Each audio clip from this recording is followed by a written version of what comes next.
Welcome to the Fort Bend Master Gardener Grow Your Own series. I'm Jody Taylor. I'm the Fort Bend County Extension Agent for Horticulture. Brand new, so please take it easy on me. If you have any hard questions, ask our Master Gardeners, please. As most of you probably already know, this is an 8-part series. This is the first one for 2025 on edible garden planting. And our next one is on fruit trees. That's February 1st. So mark your calendar.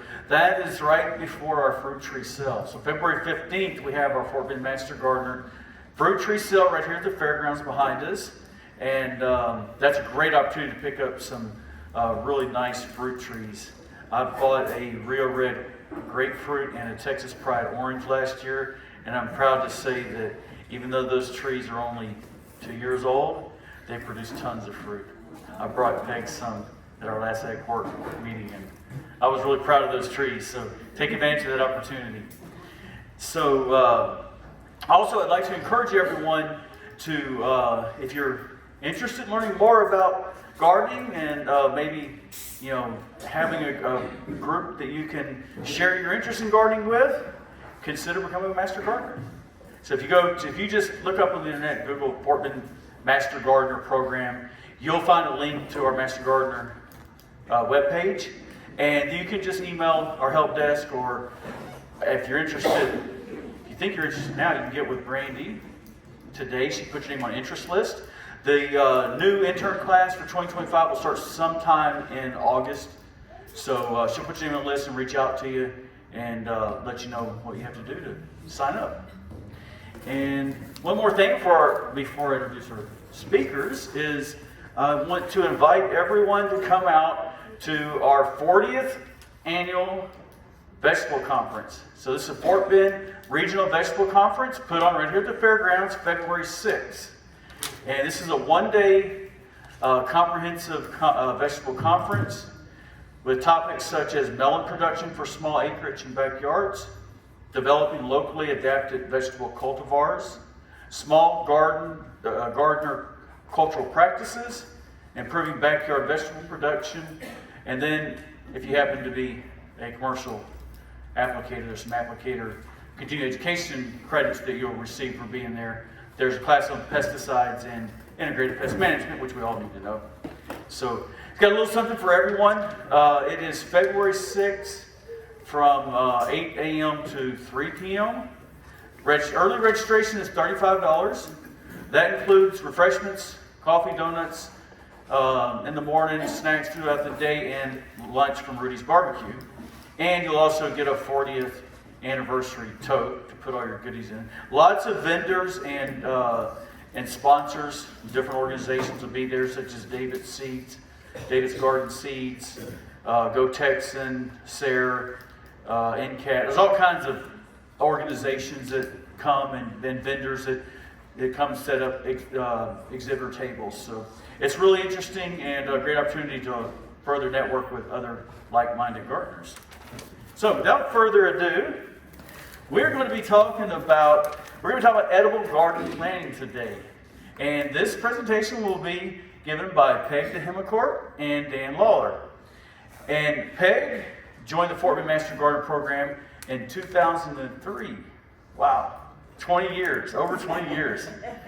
Following retirement from a career in human resource management, she is certified as advanced trained and Master Gardener in Earth-Kind landscaping. She received that certification in 2015 and enjoys sharing her knowledge with others. Peggy served as president of our Fort Bend Master Gardeners in 2016 to 17 and has held various other Fort Bend Master Gardener positions over the years. She is currently president of our Fort Bend County Agricultural and Horticultural Advisory Committee, and she lives in Richmond, where her and her husband garden for wildlife and grow vegetables and fruit for their table. And Dan Lawler grew up in Delaware, attending his family's small rose farm. He received his bachelor's and master's degree in plant science at the University of Delaware, where he met his wife Patty, who also is a master gardener. And he has a PhD in agronomy from Kansas State University. Wealth of knowledge. and he served as the director of soil and forage testing laboratory at Wharton County Junior College, where he has also taught classes in agriculture and biology. He's been a Fort Bend Master Gardener since 2000, and he chairs the Fort Bend Master Gardener Entomology Group and enjoys growing roses and plants that support butterflies and other pollinators. So let's welcome Peggy and Dan.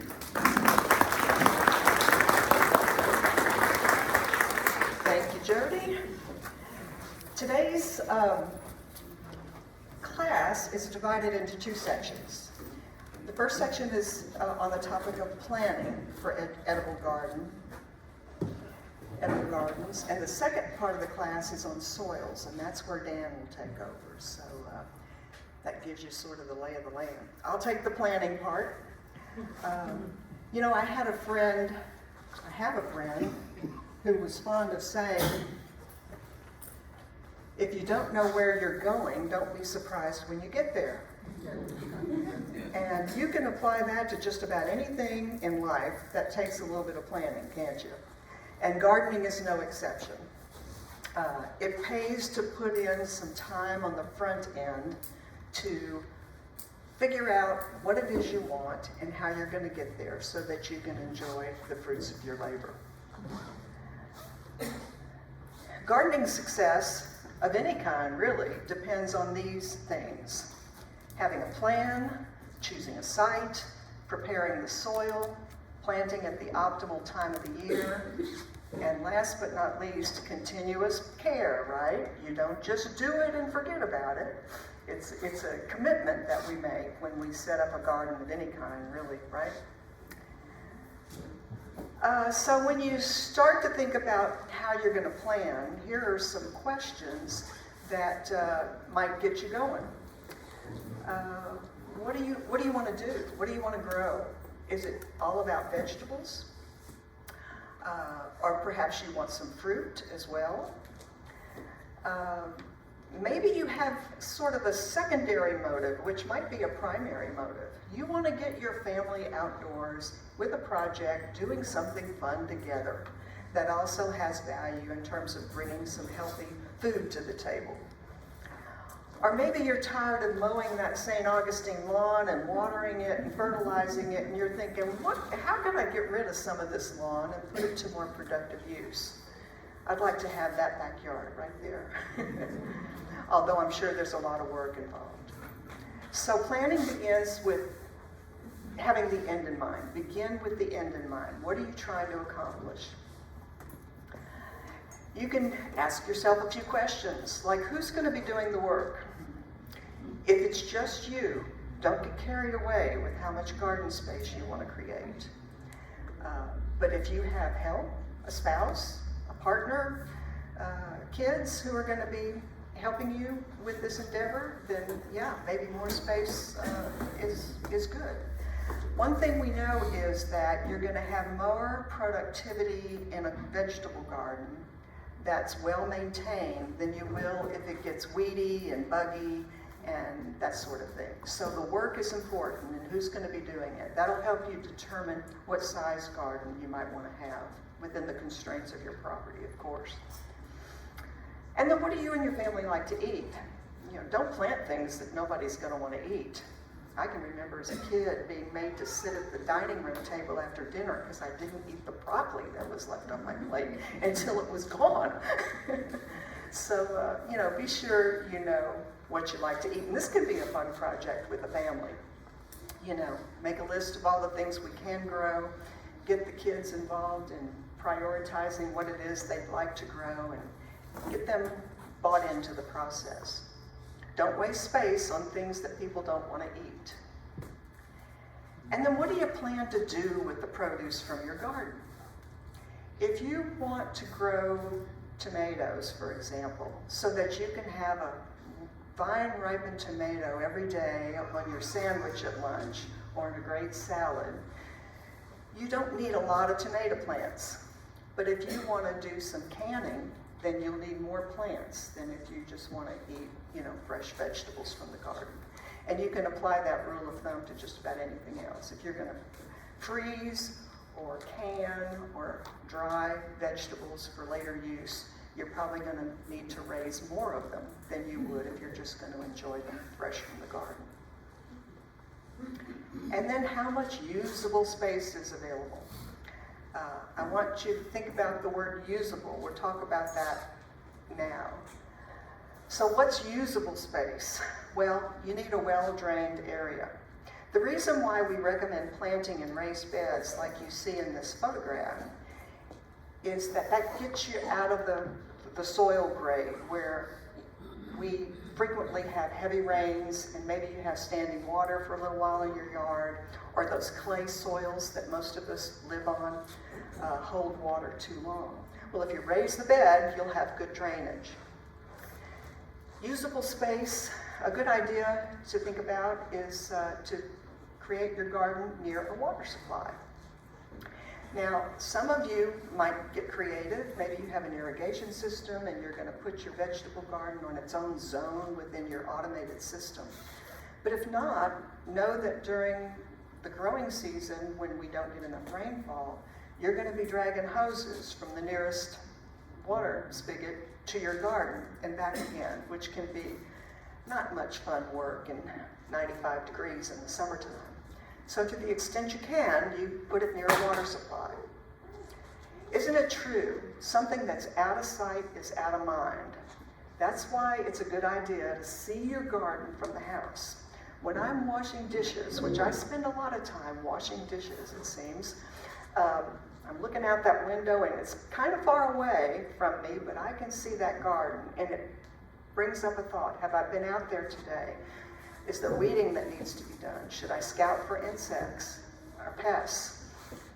So having it visible is a great idea. And keeping it away from trees, shrubs, and buildings is also a good idea for two reasons. Those plants and structures can cast a shadow on your garden, which can interfere with the amount of sunlight, and you need sunlight to grow vegetables. Also, if your garden is kind of close to or under the canopy of a large tree, know that that tree's roots are extending well to the edge of that canopy and even beyond. So, your vegetable garden is going to compete with existing plantings for water and nutrients from the soil. Because even though you're in a raised bed, some things that you plant will send roots, lower into the subsurface. And of course, usable space is a space that gets about 8 hours or more of direct sunlight daily. There are some vegetables that you plant. An example would be leafy vegetables that we're planting this time of the year, lettuces and the like, that can take a little more shade. But that's kind of the exception rather than the rule. So think about sunlight. We all know that the earth tilts on its axis at different times of the year. It's always tilting and tilting back, right? So in the wintertime, like we are now, the sun is kind of in a southerly position in the sky. In the summertime, it's more northerly or kind of overhead. And what you have to think about when you're looking for usable space on your property, you have to think about season to season where you have shadows. And it's not just trees that are making the shadows. Your house can make a shadow, fences. Your neighbor's trees can shade your yard. So it's important to step back and think about what you can claim in your yard as usable space for vegetable gardening where sunlight is concerned. Now I'm going to show you, using a couple of simple drawings, how a master gardener friend of mine illustrated this in one of the classes that he taught years ago. When you buy a house, you usually end up with something that looks like this, kind of a plot plan of your property. Well, he took that plot plan and he converted it into a simple drawing, just the outline of his house. This is a patio, this is his backyard. He's got a gate here and a wrought iron fence that looks out into an open area. And then he put on his plot plan his existing plantings. So he's thinking, okay, if I wanted to what usable space do I have? And the answer was, well, not much, right? He's got 2 trees in the backyard. We aren't worried about the front yard right now. So what are his choices? I mean, he could remove something to make room for an edible garden. Now this is the same plot plan that I've flipped on its side. This is that backyard. He has afternoon sun back here, so this is probably a good exposure for growing fruits and vegetables. But if he took out those trees he had planted, he might have 2 raised beds back here with his walkway through them. Or maybe he'd want a fruit tree and a bigger raised bed. But he wasn't that committed to doing this. He didn't want to, destroy his existing landscape. But he came up with an idea. He figured out that right here on the side of the house between his air conditioning unit and the backyard, during certain times of the year, he had enough direct sunlight to create a very narrow, small garden space, a raised bed, where he could grow a few things, and that made him happy. He wanted to be enjoying vegetable gardening. So he found a way. And that gives me hope that all of us can find a way. There are 2 kinds of styles of vegetable gardens. The traditional style is what you see there at the top right, long rows of vegetables, plants that are separated, that you can walk between. Well, if you have enough space, you can have that kind of a garden, but it takes a lot of space. And notice even, the rows are built up. Here's your raised bed, and in between the rows, you've got, a lower soil surface. Some of us can do that if we're living on acreage, but most of us, I would say, are going to do a more intensive form of vegetable garden using raised beds. You can get a lot of vegetables in a small space, certainly enough to satisfy your desire to grow some good fruits and vegetables for your family. So if you're going to be building your first raised beds, here are some things for you to consider. You don't want them any wider than 3 to 4 feet. You can make them as long as you want them. So 3 to 4 feet enables you to tend that garden bed from both sides. You don't have to get in it to do something. You don't want to be stepping in your garden. And you want the sides to give you about 8 to 12 inches in depth. And if you're going to do more than one, like you see in this picture, you want to be sure you put them down in such a way that you have maneuvering room. You have to walk between them. Maybe you want to get a wheelbarrow between them, a lawnmower between them. So, spacing them is important. And then you've got to get rid of your grass. Whatever existing vegetation you have, well, you can do that manually, with a shovel. You can rent a machine that will remove turf grass. You can chemically treat it with an herbicide to kill the grass and then plant over it. And then you have to add a good soil and garden soil mix, I should say. And there are a lot of types out there. The garden centers have them in bags. You can order them from a soil yard. But the important thing is you want it to be one for vegetable gardening and enhanced with organic matter. And when you fill those raised beds, you want to leave about 2 inches at the top for some mulch. If you start out with an organically enriched garden soil mix, over time you're going to want to adjust the fertility in that bed as needed. And Dan's going to be talking more about that when he talks about soils. Now there's another way you can deal with your existing grass to create your bed, and that's illustrated here. You can take sheets of corrugated cardboard. We all are awash in Amazon boxes, right? There's no shortage of this stuff in the world anymore, if there ever was.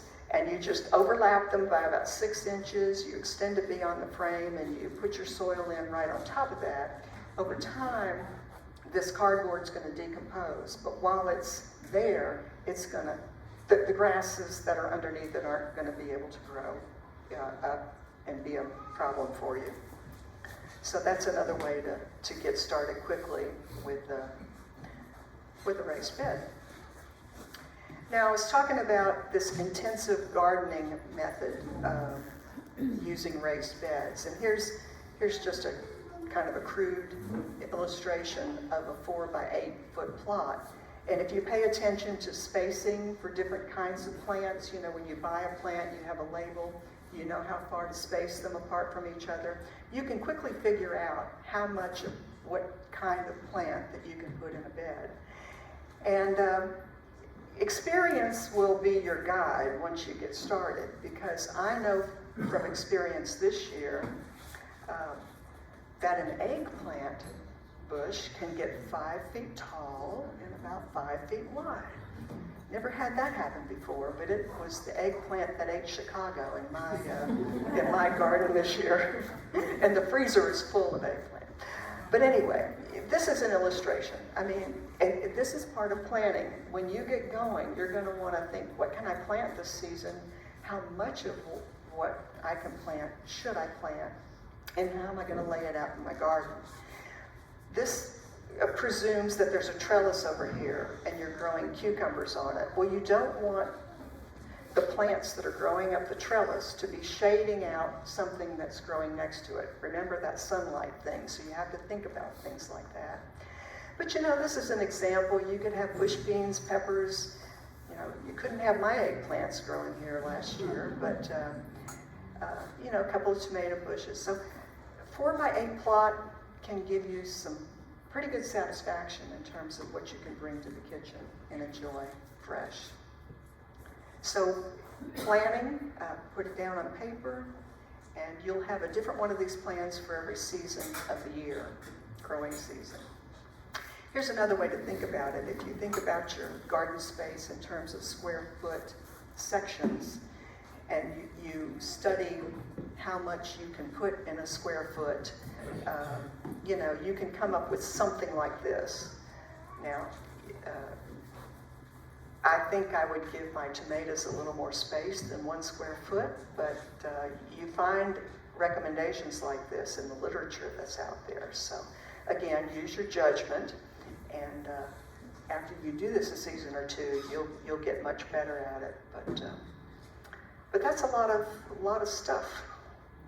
And of course, these are, don't be misled. Some of these are cool season plants, some of them are warm season plants. You wouldn't be planting all this stuff at one time, right? I don't want to confuse anybody. Okay. Now, we're here to help. Master Gardeners in Fort Bend County Extension, we perform a service to you, our community, to help you succeed in your gardening pursuits. And if you go to the Fort Bend County Master Gardener website, fbmg.org, look at the article library tab, you're going to find this vegetable garden planting dates guide. You can download it, you can print it, and for every month of the year, it gives you recommendations. The green shaded spaces represent the ideal planting dates for Fort Bend County. The red shaded spaces are what we call marginal dates. You could try, maybe a little too late, but if you have some seeds or plants and want to go for it, what the heck. So here we are in January, and we could still be putting in broccoli plants, some Swiss chard, collards, lettuces, and some onions. And that would be, you know, things we were doing ideally. And then we could also try some cauliflower, asparagus, peas, radishes, and spinach, and turnips. So get this, use it. It's pretty handy. Now, if you go through this exercise of figuring out if you have usable space and you get discouraged because you don't think you have much usable space, you can grow some nice vegetables in containers. So consider that option. I think this is the coolest container garden I've ever seen, but it's not a vegetable garden. But the point is, just about anything you have that has good drainage can be turned into a planter. You have to consider what it is you want to plant and get the right sized container. 5 gallons or more will enable you to plant these kinds of things. A 1 gallon container, you could put lettuces, a couple of beets, so you'll figure that out. But the beauty of containers is that when that sunlight is not predictable or steady for you, you can move the container around to wherever the sun is, wherever you need it to be. And as I said, any well-drained container can be a productive mini garden. These trough-styled containers are very popular right now. You've seen them. Notice that they're set up on blocks in this example. That's good for drainage. But somebody's got a tomato plant growing in this contraption. Some lettuces in a bag. So get creative. Maybe you've got a collection of this stuff at home. I've seen people plant in old boots, have some fun with it. Now, if you're growing in a container, you're not going to use garden soil mix. You're not going to put the same soil in there that you put in your raised beds. You're going to use a lightweight potting media. And these are commercially available. They're typically called potting soil. They might even contain some fertilizer that'll get you going for the first 6 to 8 weeks that you're growing what you're growing. And then after that, you're going to have to fertilize those container-grown plants every 5 to 10 days. Garden soil mix that's organically enriched with compost means it's fertile. Potting soil is not fertile. We have to be the fertilizer for the potting soil that you put in the pots. So just keep that in mind. That's an important distinction. You can even make your own with 1 part peat moss or vermiculite or perlite and 1 part clean, coarse builder's sand. And to that you would add a slow release fertilizer like 14-14-14 according to the container use or the container size. Now, just like with the Fort Bend County Master Gardener website, I hope that you will make this website a go-to resource for all kinds of gardening needs that you have. This website, aggiehorticulture.tamu.edu, this is built for you, the home gardener. You're going to find publications here on every aspect of gardening you can think of, not just vegetable gardening. But this is a screenshot of a page called, notice across the top here, there's a fruit and nut section, there's a vegetable section, there's an earth kind section. And this is the page called Vegetable Resources. And every one of these links is a PDF file on the particular vegetable that you see here. I see everything from artichokes to turnips. And then on the right side, you've got PDF files on topics, including mulching, planting, fertilizing. So this is a treasure trove of information for homeowners. And it's a very reliable source because the information you find at Aggie Horticulture, Texas A&M University, is research-backed information. It's not folklore, even though that can be interesting and fun, grandma's way of doing things, always fun. But you can depend on what you find here. So there's another kind of edible gardening, right? Fruit. And I'd like to spend a few minutes pointing out some of the differences between vegetable gardening and growing your own fruit. I encourage you to do both if you can, if you have the space. Think about the differences between the two. When you're growing vegetables, you're typically talking about a pretty short-term endeavor for the season that you're growing. In other words, you're going to plant some tomato plants in early March. Hope we don't have a late freeze. And by June, you're probably about finished with your tomato production. June, July time frame is my experience. So it's short term in terms of months. When you commit to growing fruit, you're buying in for the long term. You're planting a tree, and it's going to need your care and attention year after year after year. So with vegetable crop production, you're going to have changing crops with each growing season. Fruit production, you're going to have one seasonal crop. Vegetable production, if you're going to take a month-long vacation, you can just take the month off. Leave the vegetable garden fallow, come back and start over. With fruit production, if you're gone from home for a long period of time, you might come back to some problems, but hey, you gotta live, right? That's not a reason not to do it. But fruit production, depending on what you're growing, requires some year-round attention. Vegetable production is less prone to weather extremes. That's not to say it doesn't happen. We can get our tomato plants in March and then have a late freeze, and if our protection doesn't suffice, then we're starting over again.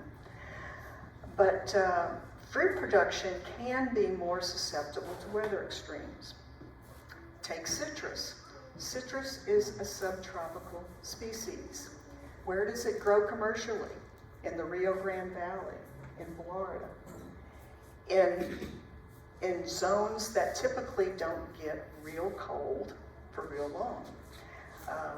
Like Jody, I had a Rio Red grapefruit that I bought at a Master Gardener sale years ago, and I had had it for about 5 years, and oh, the grapefruit are wonderful. It was in the ground. Every day we'd harvest grapefruit and eat them from, during the winter months. And then 2021 rolls around and we had Winter Storm Uri, and despite my best efforts to save that tree, protect it, I lost it. So there's joy and there's sorrow when we plant some of these, kinds of trees that aren't bulletproof for weather extremes. Just know that going into it. Do it anyway, but know that going into it, and cross your fingers for some years of good luck. There are other kinds of weather extremes, and you have to, my bottom line for you on this is, if you're thinking about fruit, do some homework. Depending on the fruit, you might need so many hours of temperatures in the wintertime below 40 degrees, more or less. That's called chill hours. And if we have a warm winter, you might not get a crop. So weather plays a role in fruit production. It's okay, just know what you're getting into. Both of them are extremely rewarding, both vegetable production and fruit production.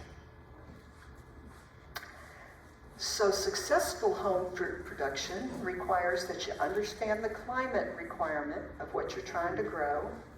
You do some planning, you understand how to plant it well, because a lot of trees don't like to be in wet soils. You might have to build a little bit of a berm to raise up that root ball. Something you want to grow might need a pollinizer. That means you need two, so that they can be cross-pollinated. Some things, like a very young avocado tree, might need sun protection during its first year or so. And then you have to commit to year-round, watering needs, a fertilizing schedule, pruning and training, maybe fruit thinning. And then, you're not the only one who wants this fruit you're growing, right?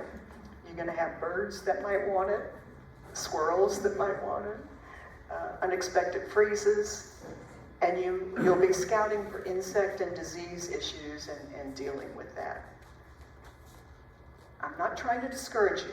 This is about planning, and I want you to go into it eyes wide open. And these things depends on which kind of fruit you're growing, so do some homework. Just like with vegetables, most fruit trees want full sun, which is the 8+ hours a day, and they don't want to be in wet spots. And then you have to consider the space that the tree is going to need at maturity. This is the biggest mistake we make when we plant trees. We don't have the foresight to know how big it's going to be when it grows up, right? So you can find information about that. This is recommended spacing between plants, and depending on what you want to grow, this gives you an idea. And you might have to be working this out not only with what you're trying to plant, but relative to the existing trees in your yard, you know. So this is all part of the planning process. I've made a lot of impulse buys in my years of gardening of all kinds of plants and trees, and suffered the consequences. I still do it. It's just irresistible, and you do too. But knowledge is power, right? If you want to succeed, get smart. And you know what? If you don't have enough space, there are some kinds of things you can plant in containers and have some good luck. We call it patio citrus. If you have a large container like a whiskey barrel, your well-drained potting mix, some slow-release fertilizer, it's recommended by some that when the tree blooms and starts to set fruit, you take some of that fruit off to let the rest of the fruit, have all the nourishment that tree can provide. And then every 3 to 4 years, it's recommended that it be repotted either into a larger container, if that's possible, or you take it out of that pot, you root prune some of the outer roots and replenish your potting soil mix in there, and off you go again. And the beauty of this is, the next time we have a winter storm Uri, with a good dolly, you can get it into the garage, right? And save that precious plant from the freeze. This is a master gardener friend of ours, Deb Cooper. She shared this picture with us on our private Facebook page a few weeks ago. This is a Meyer lemon that she bought. It might be from last year that she's had it. She harvested 30 Meyer lemons from her little potted Meyer lemon tree. So yeah, it can be done. And it's a good way to start. Okay, just like with the vegetable resources, this is Aggie Horticulture again. There's a fruit and nut resources, a PDF file on everything that we grow in Texas, and some other resources. Here's patio citrus, and do some homework. So I leave you with these 2 thoughts. Begin with the end in mind, and know before you grow. Now, I'm happy to take some questions, but before I stop talking, I want to let you know that right beyond this building, out there, out of these doors, we have some demonstration gardens. And we have a vegetable garden. A lot of the plants are covered right now with frost cloth because we're protecting them, but some of them are visible. Next to that, we have an herb garden. And next to that, we're in the process of creating an orchard. We want to demonstrate for you all how these trees grow in Fort Bend County. So we have demonstration gardens all along this property. But my point is, if you'd like, after today's session, after Dan, if you want to hang around, I'd be glad to walk out there with anybody who wants to put on your coat and walk out there and take a look around. Jody mentioned our upcoming class schedule. If you want to do fruit trees, come back on February 1. Register for that one for sure, and learn much more than I've been able to teach you today about fruit trees. And then our fruit tree sale, as he mentioned, is February 15th. We buy our fruit trees from reputable growers, and we select the varieties based on the higher probabilities that we can succeed with them in Fort Bend County, absent those very extreme weather conditions. And then in March, we have our spring vegetable and herb plant sale.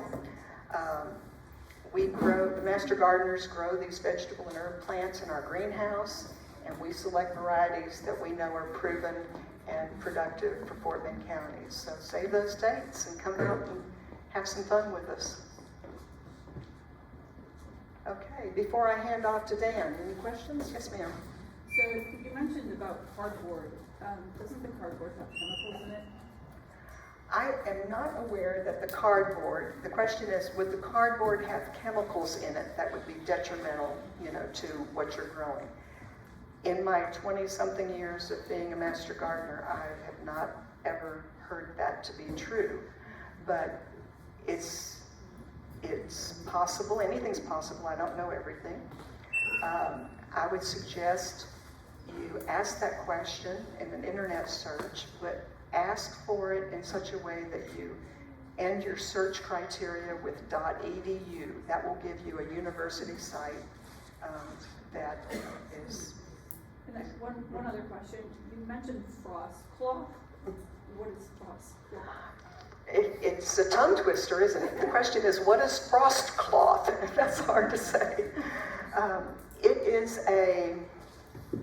It's a roll of material that one can buy at a garden center. And if you can imagine a raised bed, you've got things planted in it, you can drape it over your plantings and anchor it, like with bricks on the ground, to keep it in place during the wind. And is it like the cloth that you use to prevent weeds? No, that would be a weed barrier. This is very lightweight. Think about a bed sheet, but flimsier. A little name frost cloth? Frost cloth. Okay. And what it does, it, among other things, I'm sure I don't know everything it does, but the earth holds heat. And if you can put something over those plants, like frost cloth, you could use sheets if you have a collection of old sheets like I do.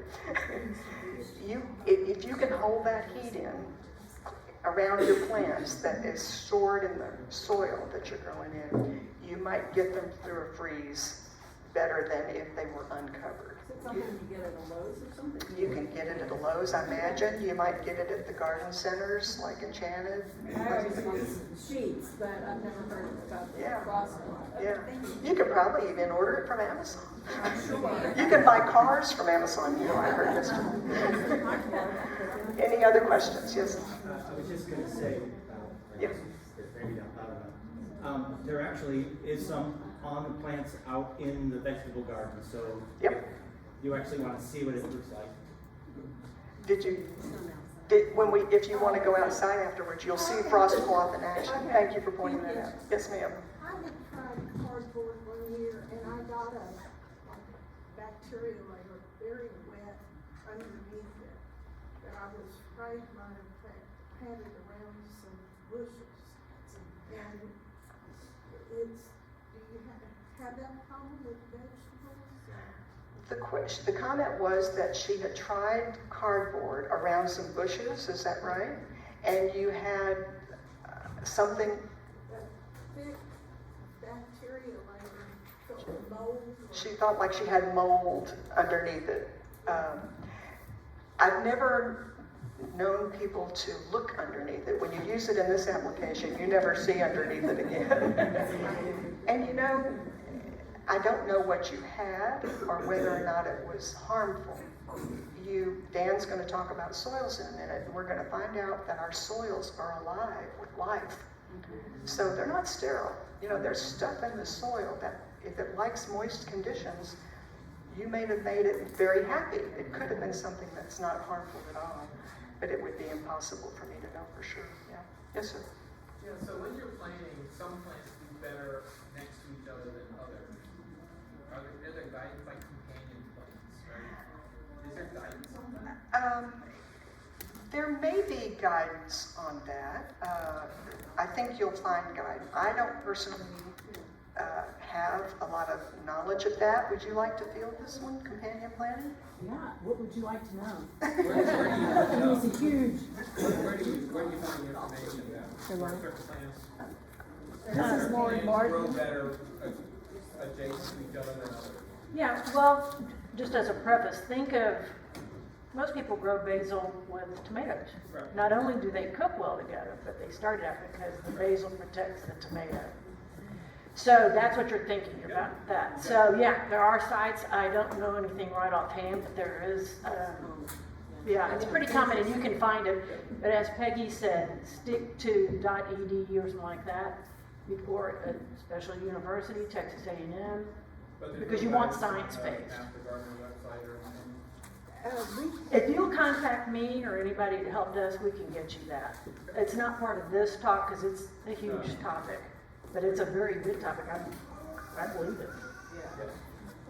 There's in that article library, in the article library on fbmg.org, you might find an article on companion planning. Check it out. Yeah. Yes, ma'am. My question is about Mayway kumquat. Can you propagate that from a stem? Lauren says yes, and I believe her. Miwa kumquats, the question was, can you propagate them from a stem? I had one of those too that I lost during Winter Storm Uri. Okay. I know, Uri was awful. So yeah. Any other questions? Yes, sir. You said that your green plants exploded this year. Yes. The same thing happened with mine. What happened? Why was this year different than last year? I don't have a clue. I'd like to think that my soil is fertile, all that compost I put on it helped, but I don't know. My neighbors and everyone else around the surrounding area got tired of getting eggplant. It was a good year for eggplants, is what this gentleman is saying. He had the same experience. Big There's eggplants. something different I don't know. I did. Sometimes- That's the weather. there. Is that right? Yeah.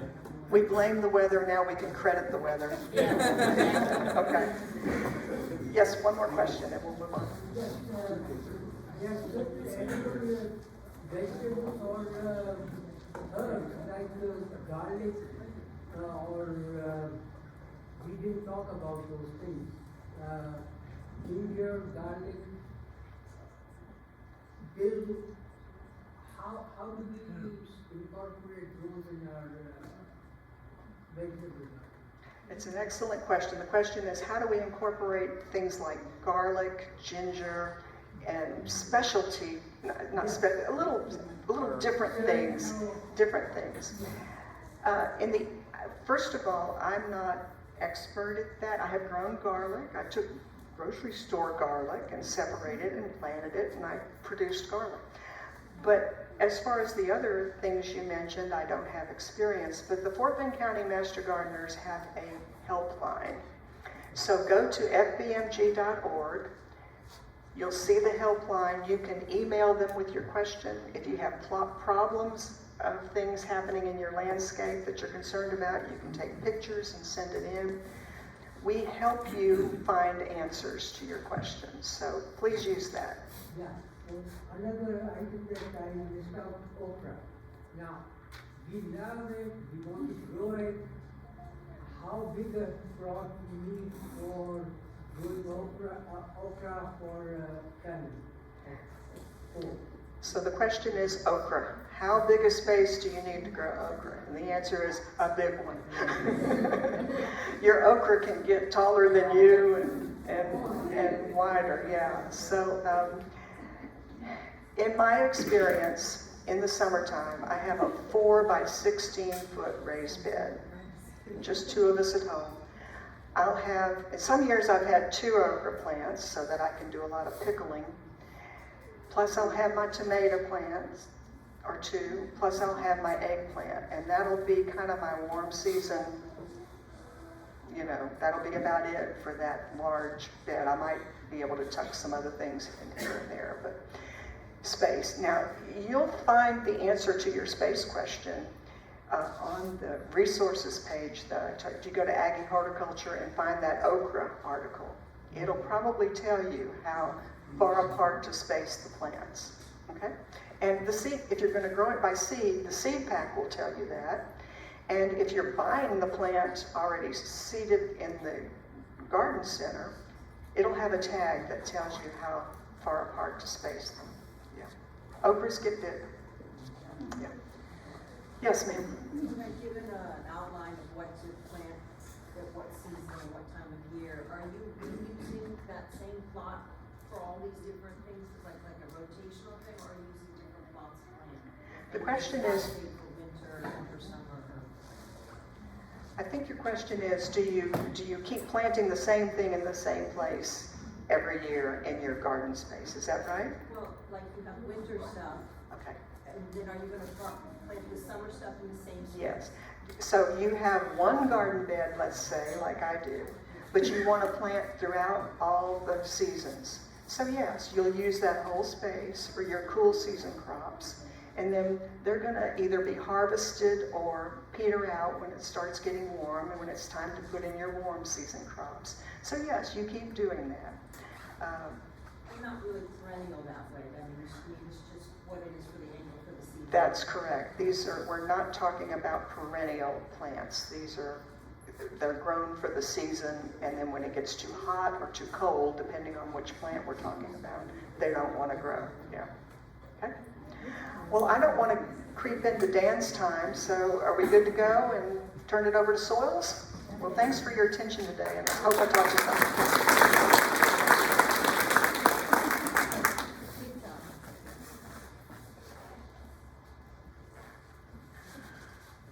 Okay. Thank you, Peggy.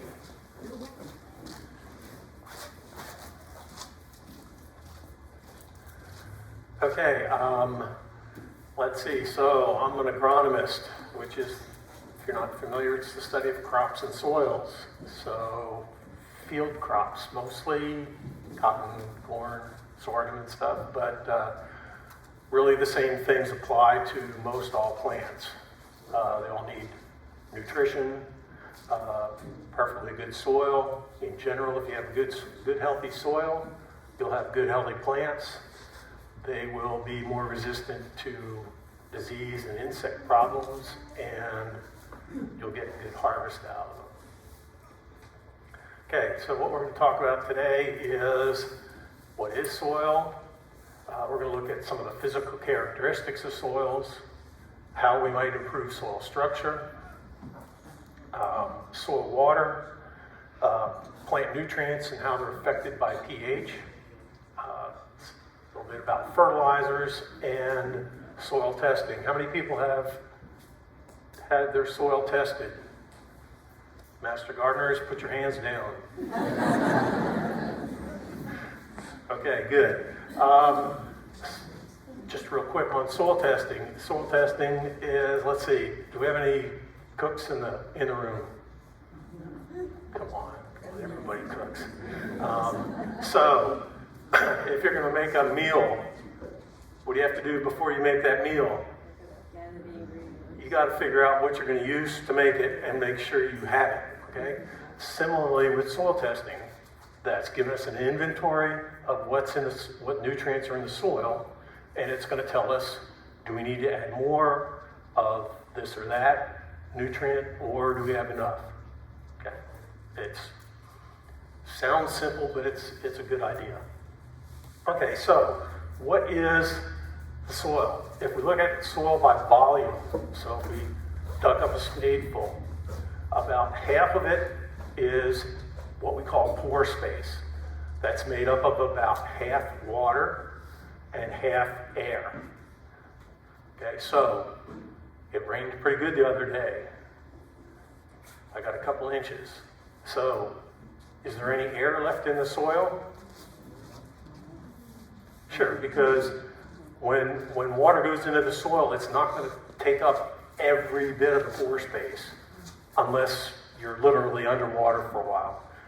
Even then, there'll be a little bit. But a good balance of water and air in the pore space is good, because plant roots have to respire, so they need air as well. And then about the other half of the soil by volume is going to be solid materials. So that's going to be made up of the parent material and hopefully a pretty good amount of organic matter. Okay, so if we look at Texas, elevation, or how far we are above sea level, what are we around here about? So, not very high, but not in the mountains. So in general, it's higher in the west and goes down as we get toward the coast. In Texas, rainfall varies as well. Much drier in West Texas and increases as you go to the east. In our area, we get about 45 inches on average. So that's, again, average over a long time. It could be more, it could be less.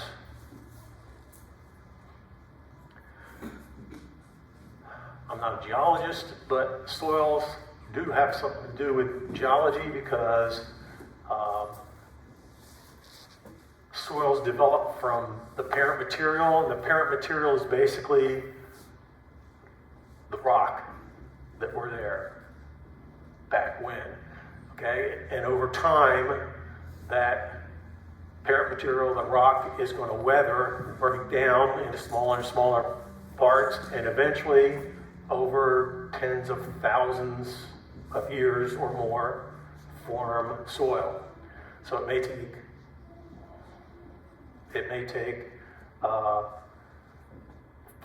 tens of thousands or longer to form just 1 inch of soil. So that's why we like to prevent soil erosion. Okay, physical characteristics of the soil. Soil color. Soils, actually there's some real pretty soil colors. And a lot of that, the soil color, well, we'll get to in a minute. We're also going to look at texture, which is the amount of sand, silt, and clay particles. We'll look at structure, or how those individual particles combine to form small, loose word, clods. We'll look at drainage, the depth to the parent material, and the importance of organic matter. Okay, soil color. And it's a little bright in here, but in general, up in the surface of the soil is where it'll be darkest. That's where most of the organic matter is, and organic matter tends to give soil a darker color. But even if you look at deeper depths, different soil colors. So for example, if you're ever drive through Oklahoma, they have red soils there. And that red color comes from the fact that it was, well, there's iron in that soil, and there was plenty of oxygen in that soil when the soil was developing. So the iron oxidized, and it gives it that red color. So color gives us an indication of, well, gives us information about that soil. Okay, so a triangular graph, what the heck? Okay, so particle size distribution. There are clay-sized particles, silt-sized particles, and sand. So we've all been to the beach or played in the sand pit. We know what sand is. It's gritty, and it's up to about 2 millimeters. Well, what the heck is a millimeter? Well, we've all seen a dime, right? The width of a dime, or if it's set like this, it's about 1 1/3 millimeters. So sand-sized particles are that big, and they can be quite a bit smaller, actually. So 0.05 is 1/20 of a millimeter, right? 5 times 20 is 1.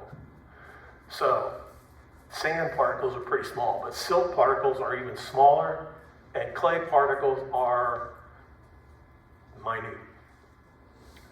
So what we're looking at in this is called the soil textural triangle. So on this side we have percent of clay, and it goes from 0 all the way up to 100. On this side is percent silt, and again it goes from 0 to 100, and the base goes from 0 to 100 for percent sand. And then basically the soil textural classes are, if it's got a lot of clay, it's known as a clay soil. If it's basically sand, it's a sand.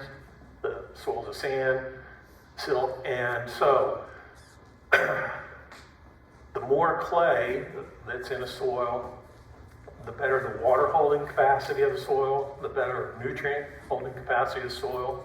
But when you get a really high amount of clay, it can cause problems with drainage and other things. But so different classes of texture. This star indicates what we have here in Richmond, about a third of the soils in Richmond are like this. Pretty high in clay, up to about 50%. Okay, and we can go that here, because that's percentage of clay. We go this way. Silt, it's about 15%, so we go on the silt side, and we go to 15. And sand, it's about 35%, so we go to 35 and go up, and that's how we got to that star.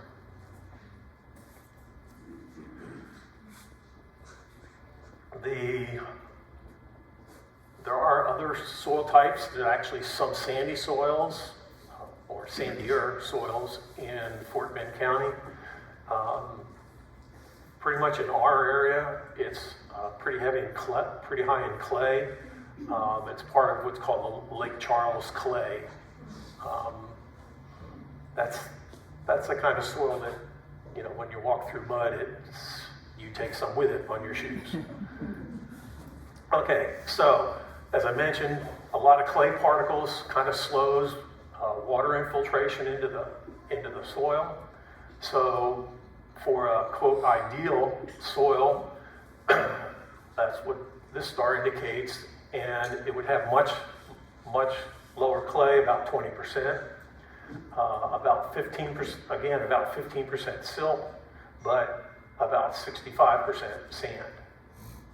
Okay, so sand, well, think about it at the beach. The sand there, when the water comes in, wave comes in, soaks right, well, some of the wave goes back out, but a lot of it soaks right into the sand and then works its way out. So water can go through a sandy soil much quicker than a clay soil. Okay, so if we think of this in relative terms, so again, we have the sizes, so relative to the size of a grain of sand, think of a basketball. Sorry, I didn't have one to bring with me. So if a sand particle is the size of a basketball, then a silt particle will be the size of a kernel of corn, one piece of corn. So picture that in your hand next to a basketball.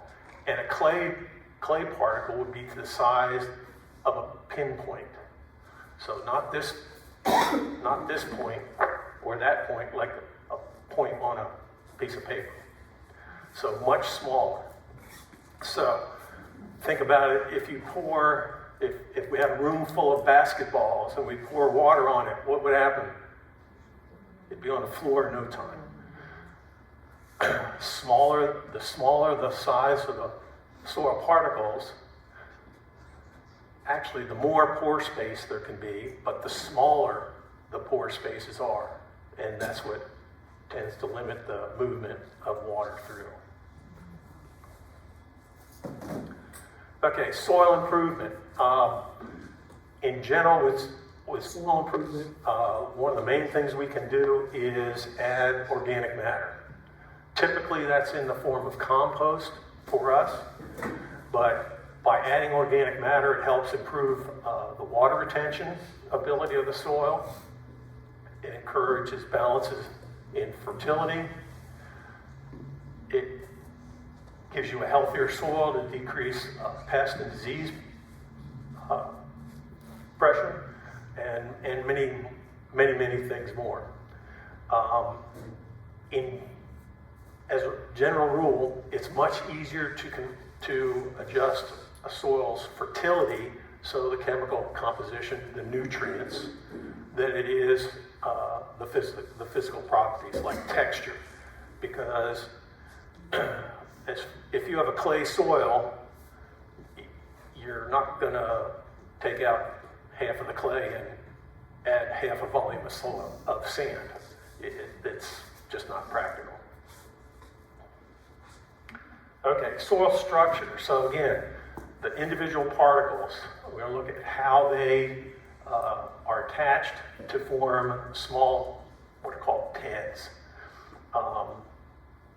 So, as I mentioned, soil is produced when the parent material is weathered, and that material gets smaller and smaller, and that's going to be done by both climate and biological activity. So climate can do it because the,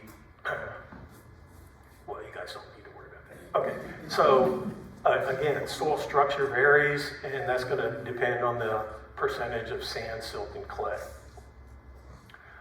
Also, I didn't mention, notice that soil texture is just the percentage of sand, silt, and clay. There's no mention of organic matter in texture. So the soil aggregates can be rounded, or sometimes they're jagged, and they can vary in size from just like a match head to a large pea, and sometimes even larger. And the structure of the soil is almost always improved by adding organic matter. Okay, so a good soil structure on the left here. Again, we have some nice loose soil up in the surface. Toward the surface layer, we have loose fitting crumbs and blocks. So again, not individual particles, but small heads.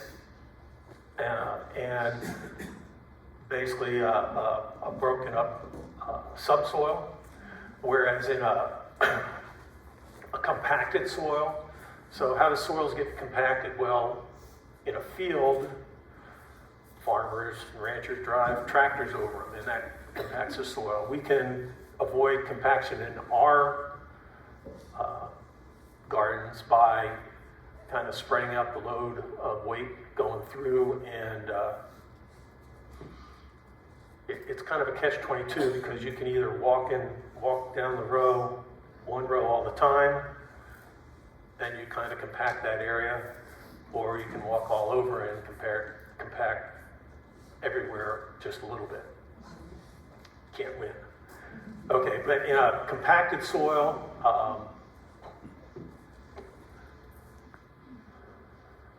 the crumbs are lightly packed, so they're closer together. You can see there's not as much pore space, and not as suitable for roots to try and grow through. And so you notice that in this one, the roots are going down much farther than in the compacted soil. Roots will basically take they're kind of lazy, they'll take the easiest path. Okay, and if we look at the structure, again, they're kind of larger aggregates. Okay, soil water. As I mentioned, sandy soil is going to let water go through a lot quicker than a clay soil. And here's a good example. You can do this in your own yard if you want. In this case, we've got a water bottle. Poke a little hole in the bottom of it, and watch how fast it soaks into the soil.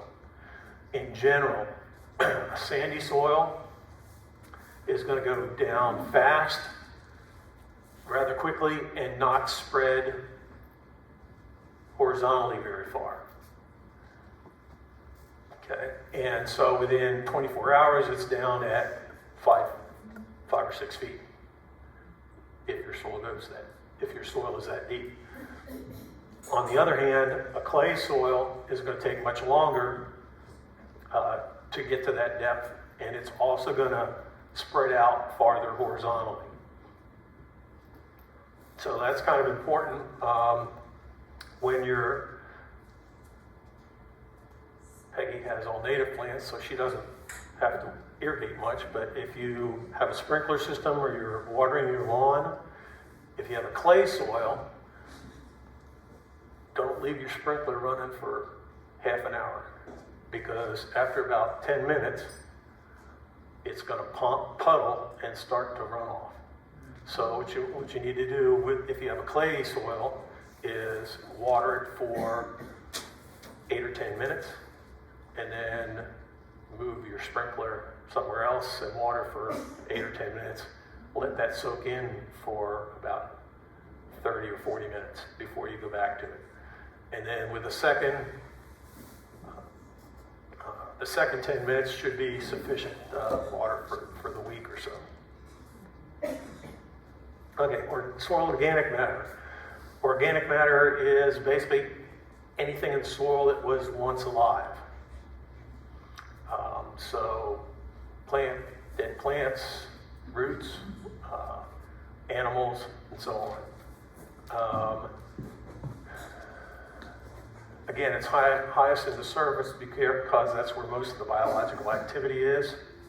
And speaking of biological activity, in a healthy soil, that's okay. You can all see this teaspoon. So if we had a teaspoon of a good healthy soil, it would have between 100 million and 1 billion microorganisms in it, up to 10 million. Okay, so that would be, those microorganisms are bacteria, fungi,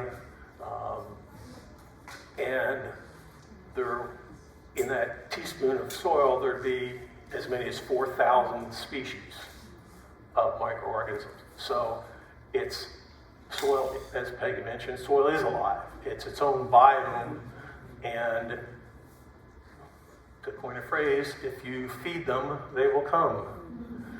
So that's what we're doing by adding organic matter. We're feeding the microorganisms, and they're actually helping us by breaking down the organic matter and releasing the nutrients that are tied up in that organic matter and making those nutrients available to the plants we're growing.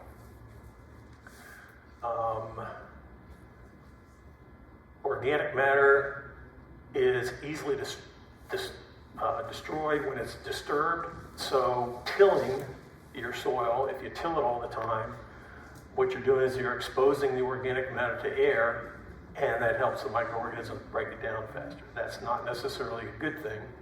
It's kind of better to break it down slowly over time.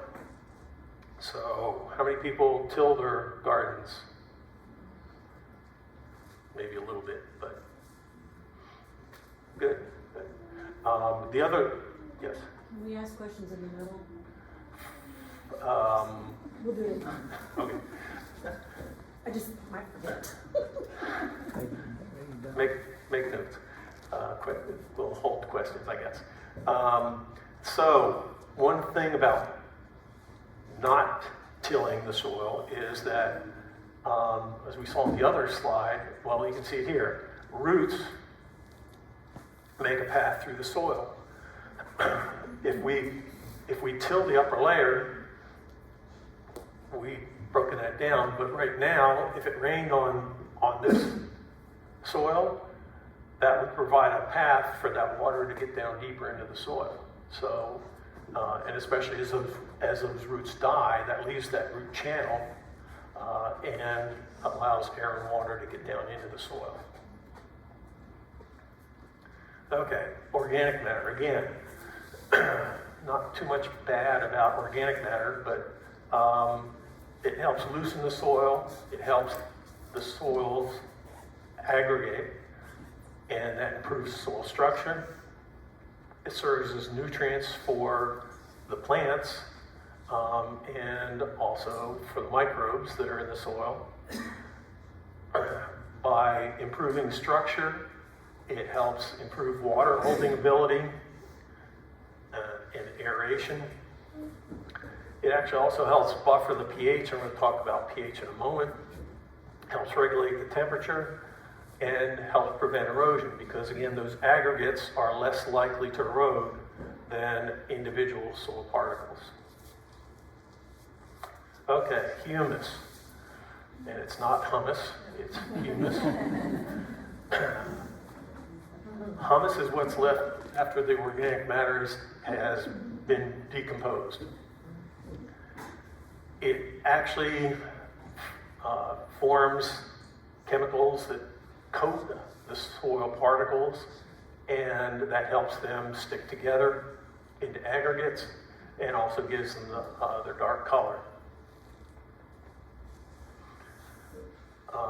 Again, organic matter providing food for both the microbes and releasing the nutrients in the organic matter to make them available for our plants. Okay, so how do we get humus? The microbes, again, they're feeding on the organic matter. As they do, they produce chemicals that coat the soil particles. But it's also important, the macroorganisms, or things we can see in the soil. Earthworms are very important. If you dig in your soil and you don't have earthworms, that's not really a good sign, okay? Because if it's a good, healthy soil, you should have earthworms. Pill bugs, snails, earwigs, millipedes, all those guys. They're helping mix the soil, and again, as earthworms go through, it's kind of like that root channel. Worms make channels that are going to help aerate with aeration and also with water movement through the soil. Okay, some info about fertilizers. We've heard about slow release and fast release. Fast release fertilizers are usually the ones that are soluble and water affected. So pretty much as soon as you put them in your soil and they're activated by water, they're available. Slow release, so over time, they're released relatively quickly. Slow release fertilizers, something like Osmocote, typically what they do to make it a slow release fertilizer is they coat it with a material that when it becomes, when it gets wet, a little bit of the fertilizer is released, not all of it. And so it gets a little bit of that released over time. Another type of slow release fertilizer is compost organic matter because, again, microbes will break that down slowly over time to release those nutrients. Okay, fertilizers. So what do the three numbers mean? 12, 4, 8. That's the percentage of nitrogen, phosphorus, and potassium that's in that fertilizer. Okay, so in this case we have 12%, 4%, 12% nitrogen, 4 phosphorus, and 8 potassium. So it's NPK. So this says it's 50% organic, and that's basically where the water insoluble nitrogen comes in. And if we do the math, since there's 12% nitrogen and 3.6% of that is listed as insoluble, if we divide 3.6 by 12, we get 0.3 or 30%. So the other 70% then is readily available. Okay, so that doesn't seem like a lot of fertilizer. So it's, do the math, 12 and 8 is 24%. So it's 24% fertilizer in that bag. What the heck is the rest of it? Well, that's what's known as filler. And that can be clay and some other materials. So you might say, well, I'm getting ripped off because 76% of that is nothing. Then I'm paying for it. Well, when they make a fertilizer, they can only put, it can't be 100% fertilizer, basically. They can only make fertilizers that typically you won't find a fertilizer that is more than about 40% nutrients. It's just the way chemistry works. Okay, what else did I want to mention? Okay, organic matter. How can we add organic matter to our soils? Fertilizers, there are organic fertilizers. Some that are high in nitrogen include alfalfa. Bat guano is quite high, as well as blood meal. And again, note that these don't only have, well, they're pretty high in nitrogen, especially for an organic material, because, for example, commercial compost is 0.5 and 1% NPK. So 10 or 12% nitrogen doesn't sound like a lot, but that is quite good. Cottonseed meal is another one. Poultry manure, and I'll mention it now. Poultry manure is high in. It's not real desirable for your compost pile because it's high in both phosphorus and salts. Which reminds me, fertilizers are salts. So when you apply a fertilizer, unless it's an organic one, when you apply fertilizer, it's important to water first, water your ground, and then put on the fertilizer, and then water it in, because there's salts. If you just put it on there and water it in, it may burn your roots. Okay, so some of the synthetic forms, ammonium sulfate, and again, these are commercial. The advantage of ammonium sulfate is it has, I'm trying to remember, about 3 or 4% sulfur. And sulfur is something that if you have a high pH soil, sulfur it's not going to lower it dramatically, but it will help lower it a little bit. Diammonium phosphate, quite high in phosphorus, and urea. Okay, what's pH? Okay, so it's the potential of the hydrogen ion. So basically it's how much protons are in there. And what we need to know is that it's either very acid or perhaps basic. I'm going to let you guys look through these later, but we can go from battery acid, blood, and pure water is neutral, and basic or alkaline is a high pH. So, nutrients that are available. So, in this one, the wider the band here, the more available it is at a given pH. Yeah. Okay, so we're going to do the really quick stuff here.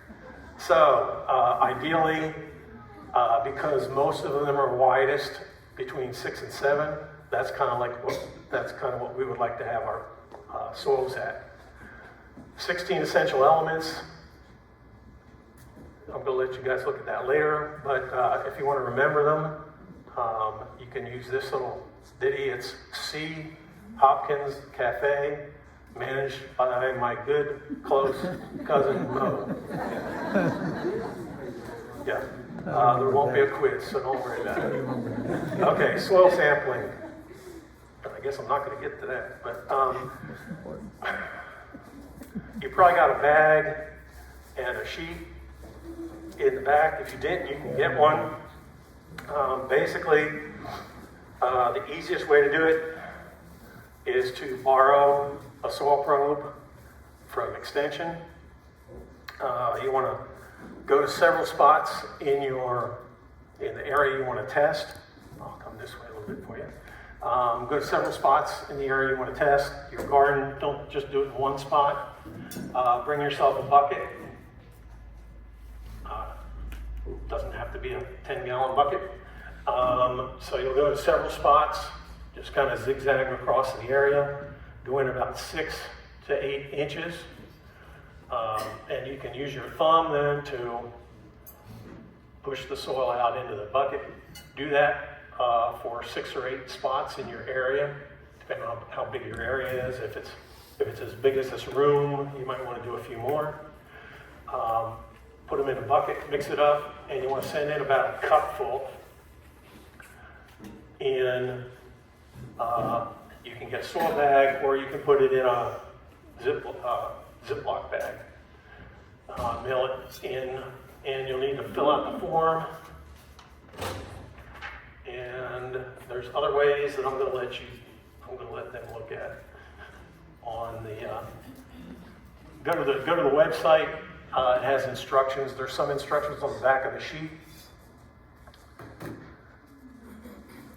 And we're not going to have time for this. But here you go. What you want to do is make sure you get your name, address. You're going to select. Make sure you name it. So, you know, backyard, vegetable garden, whatever you want to call your area. You need to let them know what you're growing, because different plants need different balances of nutrients. What kind of test you want to do. Typically it's either number 1 or 2. Put down what you're going to be growing, whether it's Bermuda grass or your vegetable garden and so on.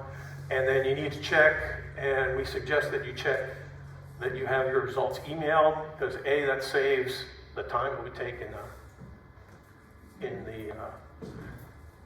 to mail it, snail mail, and it would also save you $3, because they charge you now $3 to send it via mail. Okay, I'm going to cut to this one. Long story short, this was for Ken Inkrot's yard, and after several years, he's a fellow master gardener. A little backstory, he, after taking the class, he decided to test his soil, and he did it in 2015. This is after 2 soil tests, and in the beginning, in his compost pile, he had put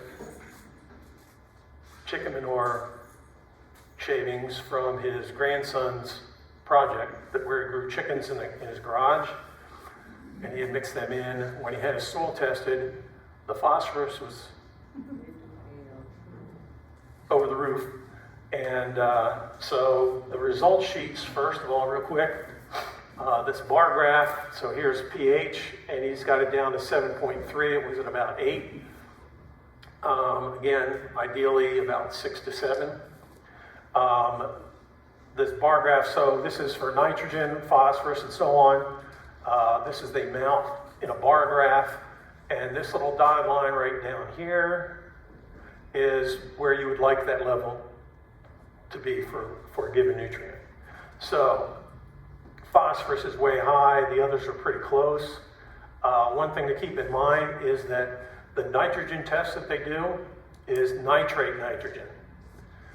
And nitrates are subject to leaching through the soil, so typically they're going to be pretty low in your soil. So don't fret over having no nitrate nitrogen.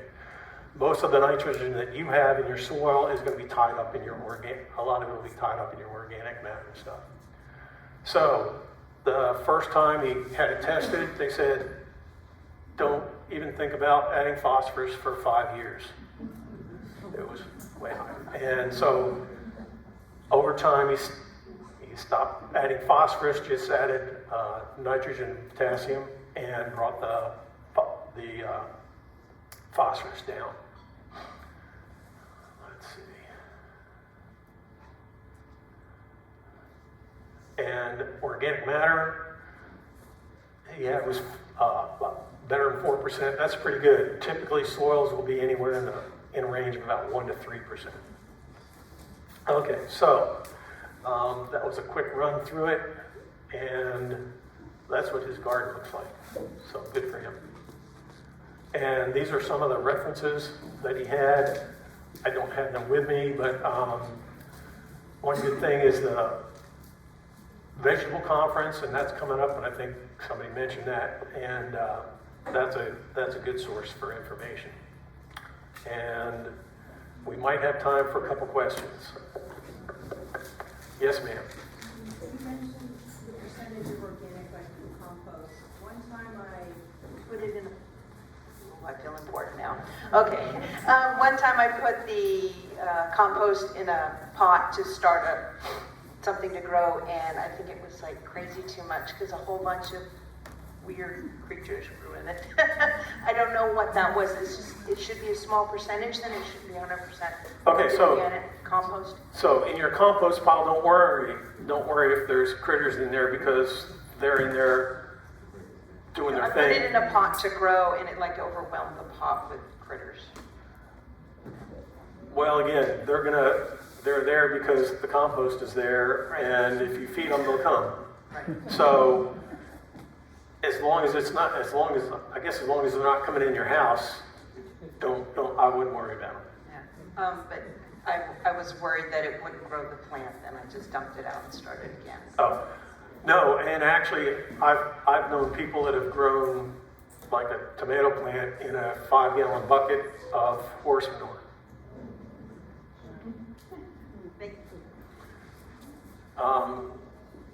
Yes. Or while you're back there, go ahead and let me come back. Okay. Oh, okay. If you want to be important, you gotta wait for me. I do a fair bit of composting, generally vegetable matter. Is it worth it to put earthworms into the compost bin? Yes. In fact, the question, did everybody hear the question? Is it worth putting earthworms in the compost? or nematodes? Pardon? Or nematodes? Or nematodes. They sell them, I don't know. Yeah, guess what? They sell everything. Do you need it? Maybe not. I would not necessarily buy them to put in there, but if you have some, yes, put them in there. What about lime? Lime? Yeah, adding lime to... Adding lime would raise the pH. Would raise it. And most of my soil, the pH was 8. And I think most soils in this area have a pretty high pH, so I would not be adding lime. But that said, with your soil test, if your pH is low, they will give you a recommendation to add lime. Okay, thank you. He's coming. Here he comes. Okay. So you were talking about 2 inches of mulch. What type of mulch are you talking about? Okay, well that was... I knew it was before. That's big. Okay, 2 inches of mulch. Use whatever. What kind of mulch do you use? Use whatever you like. I would recommend not using colored mulch for various reasons we won't get into. I would use any like native bark. I myself use pine bark nuggets. You can use pine needles. Pretty much whatever you have available. I had one other question. So last summer for my garden, I put a weed barrier, right, to prevent the weeds growing. Does that going to affect the pH or change the soil by doing that? No. Weed block will not affect the fertility at all. We may have time for one more. Yeah. Hello. Yes. My question is, we talked about the raised beds, but the lay of my land is, if I put the raised bed, it's going to prevent good drainage. So I would rather plant everything in the ground instead of raised bed, because I don't have that elevation to help drain out the site. So how would be planting the seeds in the ground versus raised bed? Is there any advantage to one or the other? So raised bed versus in the ground. There's really not. And Ken's plots, he mounded his rows, and that helps a little bit with drainage. If you're worried about drainage, a raised bed, typically the soil that you have in there is lighter than the heavier clay soil on the bottom, so it'll be draining through that. It should drain pretty well through the raised bed. Whereas if you plant it in the ground in a real clay soil, again, you're stuck with the drainage of that soil. Yeah, you were talking before about the amount of organic material is 5% being the optimum. How do we go? Is there a test for that? Yes. Let me go back real quick. And so the basic test. The basic test is pH, NPK. The number 2 test is that test plus micronutrients. There's an additional option that you can add organic matter. You can also add, if you're worried about having high salt content. Oh, sorry, and he did add organic matter. So he did. And I forget, they may have changed the numbers, maybe 1, 2, or 3. 3 might have been adding the organic matter. Okay, so that's for you guys. All right, thank you.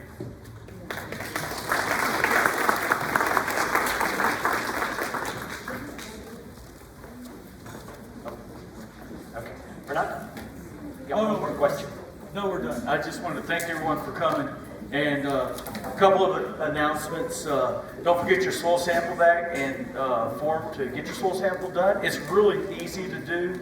It's not very expensive. I think it's $17. And they're going to send you back that report that's going to tell you exactly what to do. It's going to tell you how much fertilizer to add, or if you need to not add a certain nutrient like phosphorus, or if you need more organic material. It doesn't take long, a couple of weeks once they receive it. Also, on the vegetable conference, I know we passed out some of these sheets. Just want to remind everyone that early registration ends January 24th. So make sure you register early. It's only $35. After that, it's $45. So register early. And final announcement is our butterfly celebration. This is going to be a wonderful event held right here, all over the entire grounds. It's a full day on May 3rd. It's free to the public. Going to be some great events, 39 different activities and exhibits. Everything from butterfly gardening, vegetable gardening, composting, all kinds of topics and presentations and demonstrations going on. So I welcome everyone to come out on May 3rd to our butterfly celebration. Thank you for coming. Jordy. Oh, and please don't forget to do the survey. That really helps us to make this better for you. So if you can scan that with your phone or go to the link there and fill out that survey, we'd really appreciate it.